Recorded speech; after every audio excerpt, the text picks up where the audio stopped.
You happy if we restart and do the last bit, and then I think we could be finished by about 15:15 if you're happy with that? Okay. So I'm going to do that one this time. Right.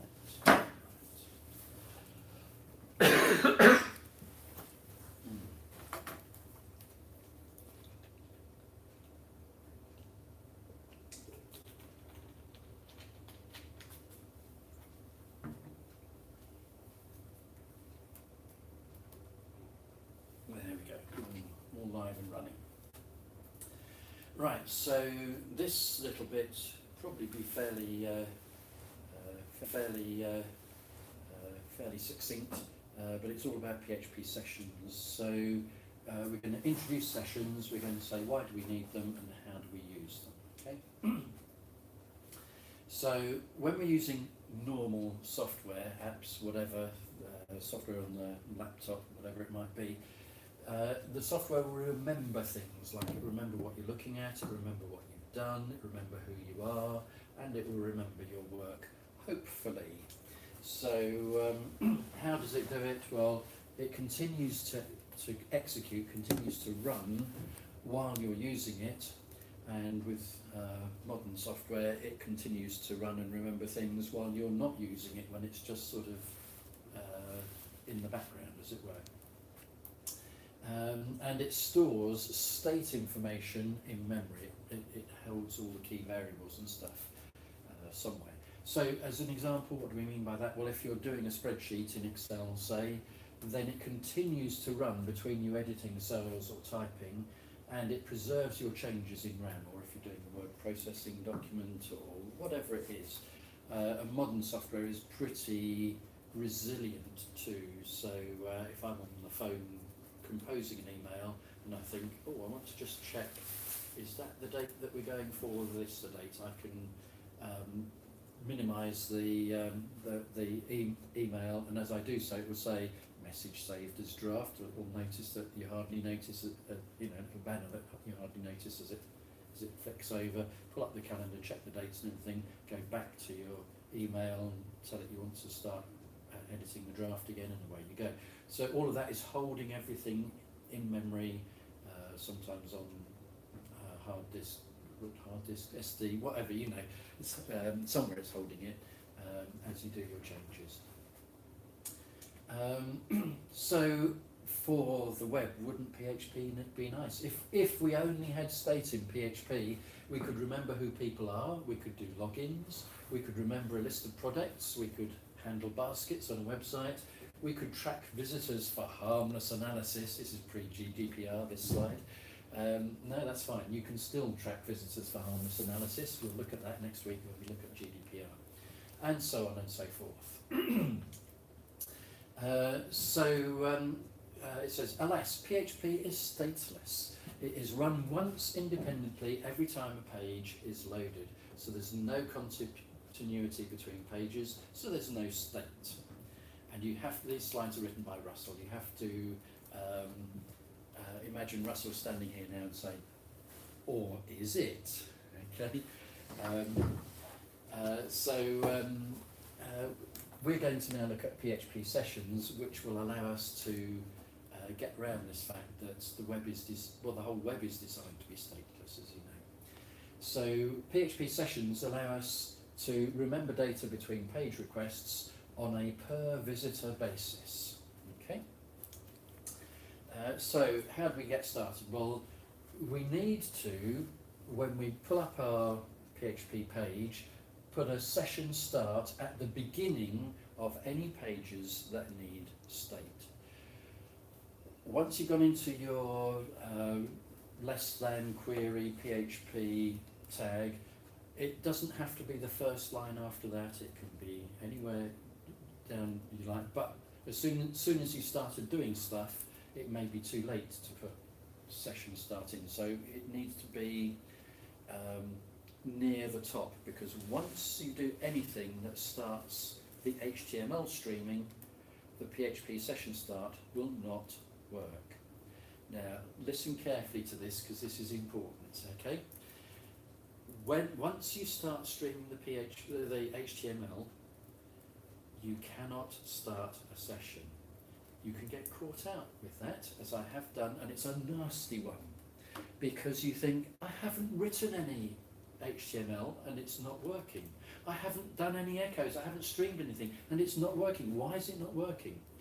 If at the start of your file you have a single blank line, they may have changed this, but for years it was the case that if you had a single blank line at the start of your file, that might get streamed as HTML, come out as a blank line at the top of your HTML, which in HTML doesn't matter. You just look for the HTML tag, and then the head/head and all the rest of it. It's not a problem.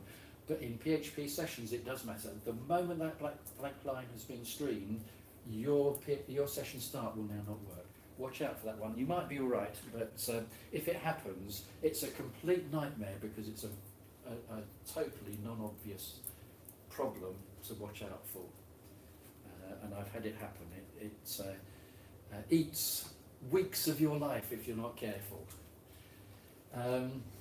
So we've got it started now by running session start, and then during our bit of PHP, during our session, we store the data that we need to keep within the session or pass from page to page within the $_ session array. It is a global variable. You can create stuff in there. So for example, in page1.php, you can do $_session square brackets name equals Russell. And you will have created a name pointing to value Russell pair within the session variable. So on page 2.php, having done a session start first, of course, you can now echo $session name, and it will tell you that name is Russell. We're going to be doing this in the lab. So you're going to need to be able to put stuff into the session. The first thing you'll probably want to do when you get to your new page, having stored the data in the session array, is check that it's all in there correctly. Check that nothing's gone wrong in the interim. Do our standard echo print our $session echo/pre. Why are we doing the pre and /pre? Readable. Thank you. Readability. So printr is simply pre-formatted text. So we have to tell the HTML that it's pre-formatted text, otherwise it would just come out in one huge long line wrapped at the end of the line. It would be gibberish, it would be difficult to read.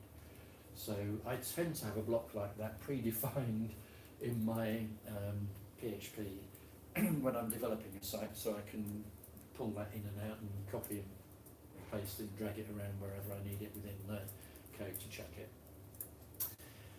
What about ending a session? Well, having begun the session, it's probably a good idea to close it, rather like opening any sort of stream. You really want to close it again afterwards. So run session destroy after your session start. So this could be on a log out page. You don't want to leave login data live after someone's logged out. So do a session destroy in that instance. And that's it. You can see how short that one was. So if you go to the PHP manual, you'll find all the stuff on session start there, with the reference there, and it says about see the menu on the left. Goodness, why have you done that to me?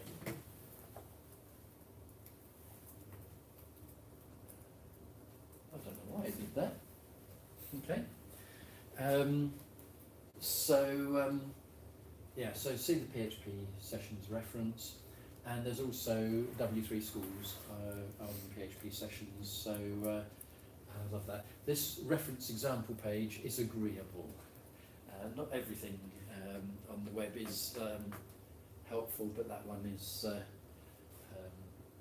okay. So you can have a look at that. And I think that's it. So I'm sorry we had a sort of 5-minute break for a 10-minute input. I think that will be it.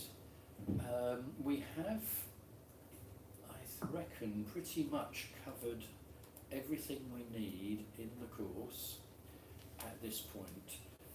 There is the lab to come on Thursday. That will be the end, not quite the end, of the stuff that you need to take on board in terms of new content.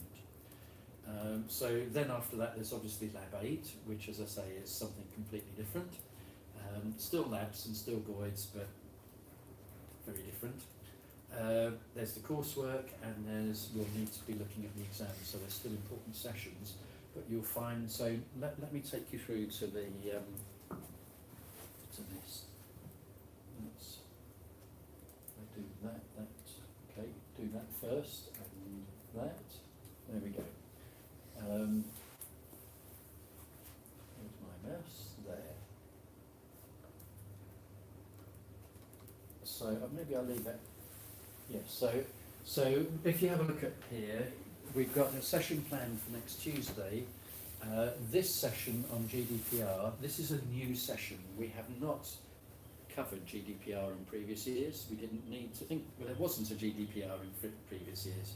We now think that GDPR is sufficiently important that it should be in the course. You'll see why when we get to the session. And we think it's sufficiently important that we might check that you have taken on board the ideas and thought it through.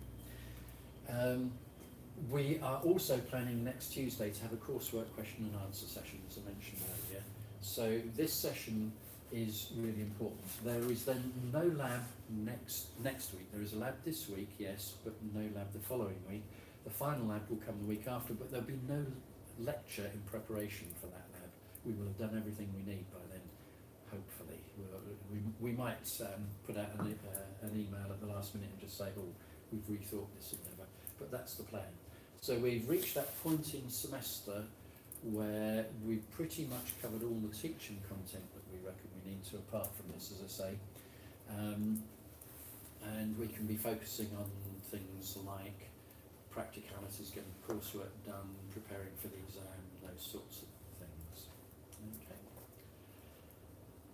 Any questions with that? Anything you need to ask? Happy to go away and get yourself ready for Thursday.